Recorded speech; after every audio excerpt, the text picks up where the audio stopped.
So basically, we come across three types of ensembles here. One is microcanonical ensemble.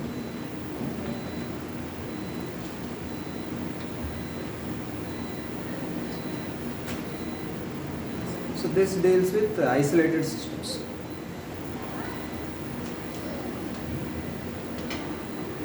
Microcanonical ensemble. So all systems are isolated from each other. The group of systems you are dealing with are isolated.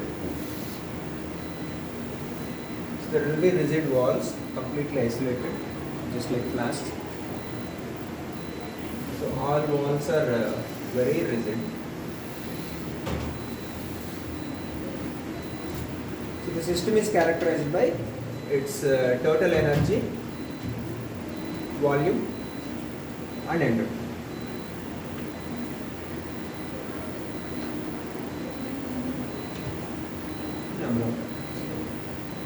So here entropy remains constant, volume remains constant, and number of particles also remains constant.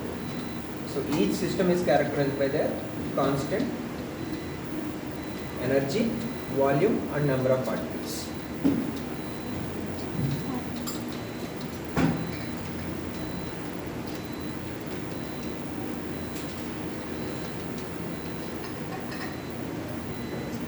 So next one is a closed system.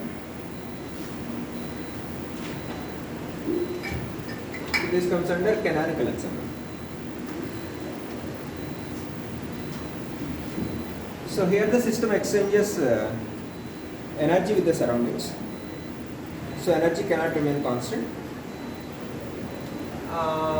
So other parameter, temperature remains constant under equilibrium conditions. Once it starts exchanging heat or work with the surroundings, here we consider only these kind of systems where Helmholtz free energy matters. It exchanges heat with the surroundings.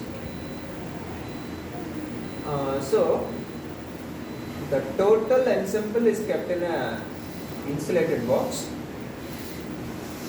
whereas among themselves the systems are allowed to exchange energy. So here the system is characterized by constant temperature, volume remains constant, and number of particles also remain constant.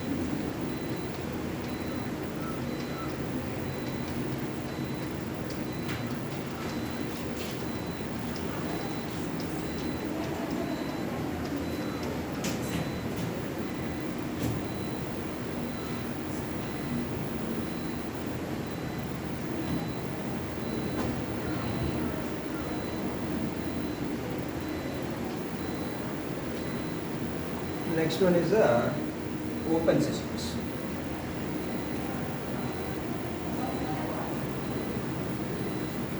So here it is called grand canonical ensemble.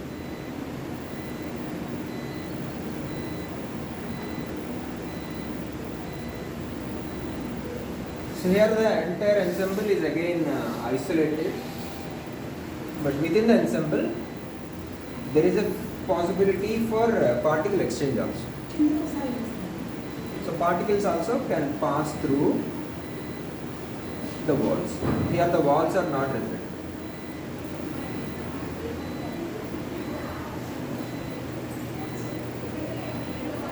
Particles can pass through one system to another system.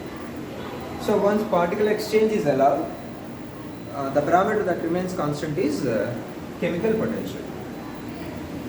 So now volume may remain same, but number of particles may not remain constant. So these systems are characterized by T, V, and V.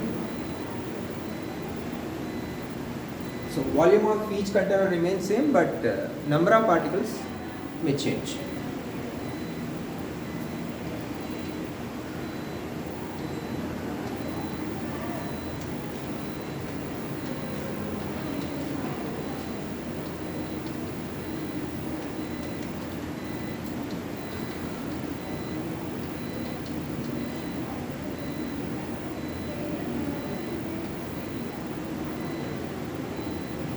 These are the three types of ensembles that we come across in statistical mechanics related to isolated systems, closed systems, and open systems. So we study all the thermodynamic properties, volume, pressure, entropy, temperature, all these properties in all these three systems. So next topic that we come across is thermodynamic processes.